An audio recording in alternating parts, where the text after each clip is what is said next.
Haleluya, jumpa lagi dengan saya Pendeta Rio Panggabean, Ekumene Ministry Jakarta. Apa kabar saudara? Saya berharap saudara selalu berada dalam keadaan baik, sehat, penuh dengan sukacita, dan jangan pernah menyerah.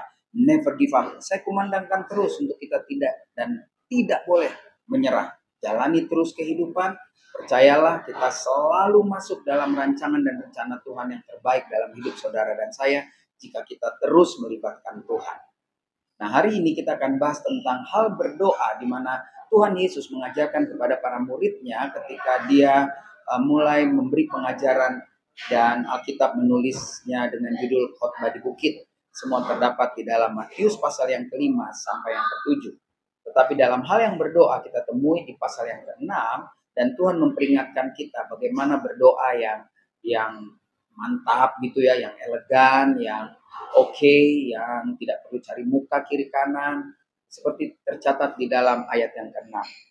Tetapi jika engkau berdoa, masuklah ke dalam kamarmu, tutuplah pintu dan berdoalah kepada Bapakmu yang ada di tempat tersembunyi. Maka Bapakmu yang melihat yang tersembunyi akan membalasnya kepadamu. Tuhan Yesus memperingatkan ini sebetulnya karena dia melihat begitu banyak orang-orang yang rohani pada waktu itu ya, imam-imam, orang Farisi, Saduki, atau kepala-kepala rumah ibadah. Mereka melakukan ritual-ritual keagamaannya hanya untuk mendapat penilaian dari masyarakat. Kadang-kadang mereka lakukannya di tempat terbuka. Tuhan Yesus bahkan menyindir mereka berdoa di lorong-lorong, atau pada saat mereka memberikan persembahan ingin dilihat jumlah yang diberikan, dan lain sebagainya. Tetapi dalam hal berdoa, bercakap-cakap dengan Tuhan, Tuhan Yesus ingin mengatakan dengan jelas, nggak usahlah cari perhatian, nggak usahlah supaya terlihat kita tuh akrab dan intim dengan Tuhan. Cukup masuk ke kamarmu, bersembunyilah dari banyak orang, ungkapkan perasaanmu, bicaralah santai seperti anak kepada bapaknya.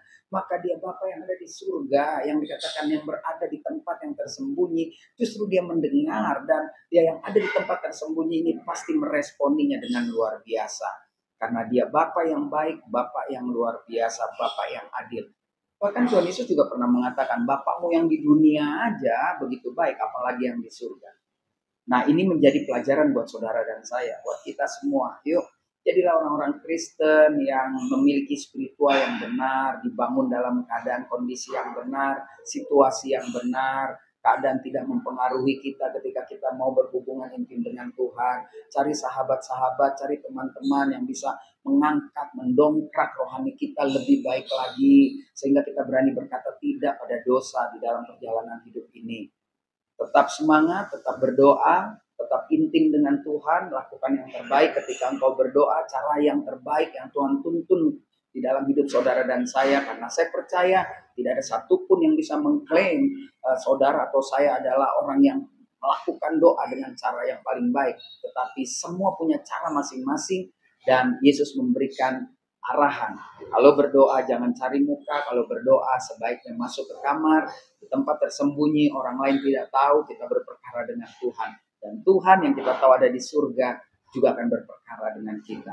Tetap semangat, maju terus. Saya Pendeta Rio Panggabean, Oikumene Ministry Jakarta. Sampai jumpa pada perenungan berikutnya. Tuhan Yesus memberkati.